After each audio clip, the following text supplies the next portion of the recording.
पढ़ने भी न पाए थे कि वो मिट भी गई थी। बिजली ने घटाओं पे जो तहरीर लिखी थी। चुप साध के बैठे थे सभी लोग वहाँ पर।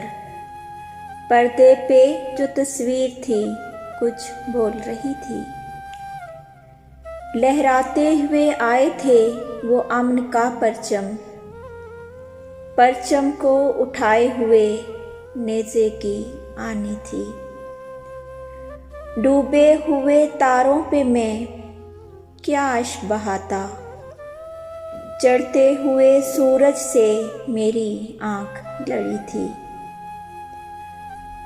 इस वक्त वहाँ कौन धुआं देखने जाए। अखबार में पढ़ लेंगे कहाँ आग लगी थी। शबनम की तरावश से भी दुखता था दिले सार। घंघोर घटाओं को बरसने की पड़ी थी। पलकों के सितारे भी उड़ा ले गई अनबर। वो दर्द की आंधी के सरे शाम चली थी।